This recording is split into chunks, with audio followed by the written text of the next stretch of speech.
Hello বন্ধুরা, আজ আমি রান্না করবো মাটন। তার জন্য প্রথমে তেল গরম করে কড়াইতে তেল গরম করে আলুগুলো লাল লাল করে ভেজে নেব। তারপরে লাল ভাজা হয়ে গেলে মাংসটা আগে থেকে করে রেখেছি। তারপরে দেখে আলুটা লাল লাল করে ভেজে নামিয়ে নিয়েছি। এবার আমি তেলের মধ্যে যেটা গরম মশলা ফোড়ন দিলাম, তার মধ্যে কিছুটা গরম মশলা ফুটে উঠলো। এরপর আমি মাংসটা কড়াইয়ের মধ্যে দিয়ে দিলাম। বেশ ভালো করে অনেকক্ষণ ধরে মাংসটা কষবো। এবং মাংস না, আজকে সানডে মানে তো সবার বাড়িতে মাটন চিকেন যাই করে হয়, আমাদের বাড়িতেও হয়েছে মাটন। মাটনটা বেশ ভালো করে কষবো যতক্ষণ না মাংস থেকে ভালো করে তেল ছাড়ে। তো দেখতেই পাচ্ছ মাংসটা প্রায় কষা হয়ে আসছে। ভালো করে কড়াইটা মাংসটা কষাচ্ছে।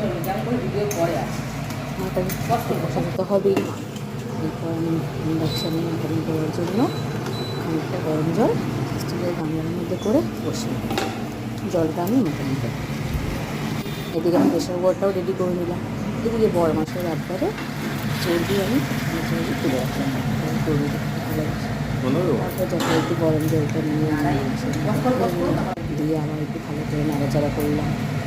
নাড়াচাড়া করে নিয়ে ভালো করে জলের সাথে মিশিয়ে নিয়ে দিয়ে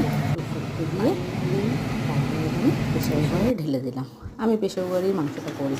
প্রেশার কুকারের মাংসটা সিটি পড়ে গেছে, নামিয়ে নিলাম।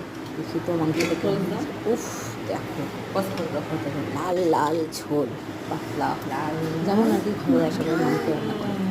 মাংসটা খুব ভালো হয়েছে। দিয়ে দিলাম। কেমন হয়েছে?